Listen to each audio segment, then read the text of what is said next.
How much of your home's buying power is tied up in your automobile? Let's go to the store.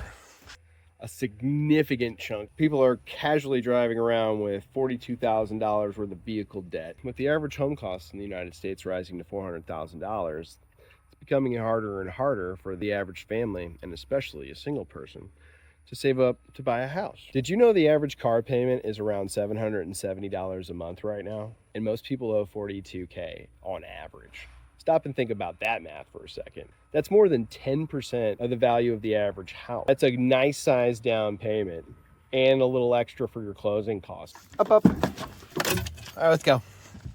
So what do we do if we have a vehicle that is like a $700 and something dollar payment?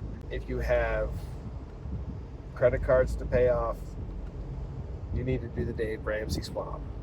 The Ramsey swap is a financial trade-off where you take this vehicle where you may have positive equity in and you go ahead and you sell it private party for the most you can actually sell it for.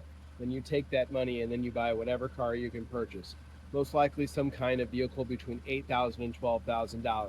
Reliable, dependable, but not a late model Bronco, not a Jeep Wrangler Unlimited, not a Hummer, not a BMW. Make extra principal payments. It slices months off the back end. What if I'm underwater in my vehicle?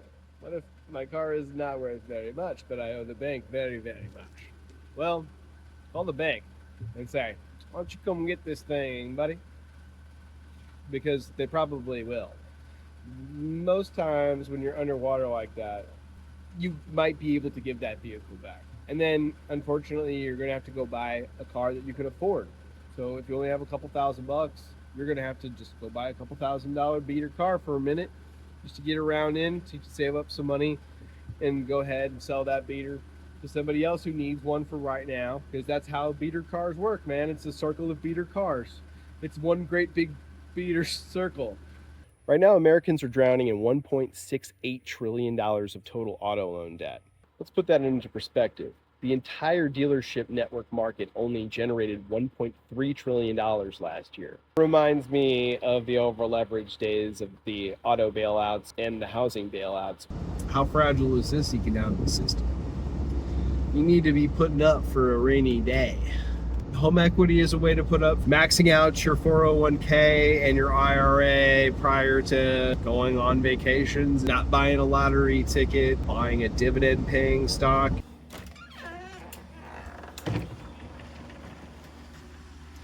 They front load the interest on these massive 84-month loans so that you stay trapped. Stop feeding the banks, pay off the car, build actual equity. They're going to have to buy a smaller yacht, and you're going to have more money to invest in your future. And look, if you're ready to stop renting, stop making car payments, and actually buy a house, don't just hire a random real estate agent. My team will interview and vet the absolute best agent in your zip code and make sure you're protected. Hit the top of my page or comment agent below. Go fill out the form or comment agent below. I appreciate you. Please like and subscribe for more content like this.